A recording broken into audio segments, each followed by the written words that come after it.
Siamo giunti alla quarta corsa e quindi alla terza prova del Tommaso Grassi Award con cavalli di 4 anni, sono 10 ovviamente al via: Cia Cia Cia Si, Caipirinha Fi, Corsa del Nord, Cesnia Daghi, Codigal, Clarissa Luis in prima fila, mentre in seconda sono Cleo Ors, Casettaro, Carlitos Venere, Cesare Dei Veltri.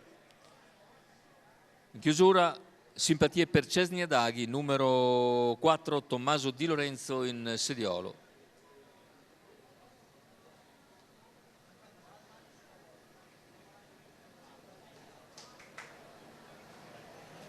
In partenza c'è stato subito l'errore del numero 6 Clarissa Luis, mentre si avvantaggia subito Cesnia Daghi, che in breve sopravanza Corsa del Nord.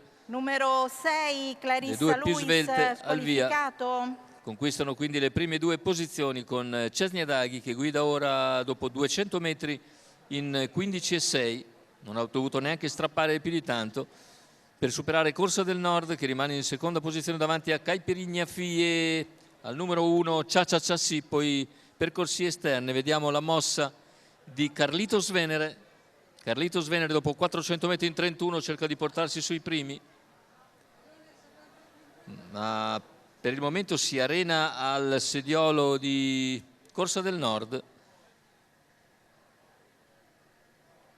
E intanto se ne vanno i primi 600 metri di gara, completati in 46,6.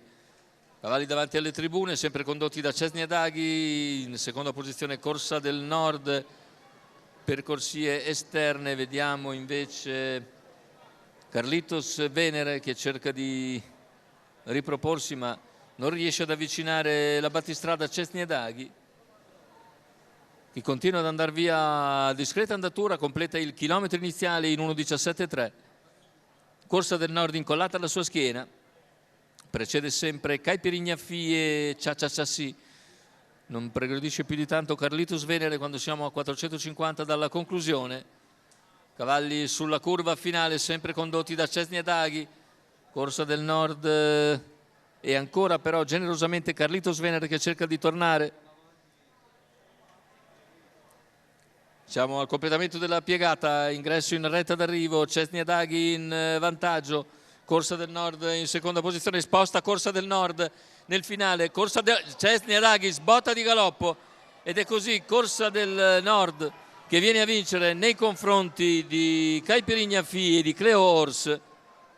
Questo l'arrivo, l'errore di Cesnia Daghi ai 50 finali, quando era in lotta con Corsa del Nord, che Antonio Greppi porta così alla vittoria. Vedete l'errore improvviso di Cesnia Daghi, richiesta da Tommaso Di Lorenzo. La battistrada si getta di galoppo e lascia via libera così a Corsa del Nord, che si impone molto bene. Antonio Greppi in sediolo, che conquista così 10 punti che lo portano a quota 13. Il successo quindi va a Antonio Greppi per conto di Antonio Bigliardi, che ne è proprietario e trainer.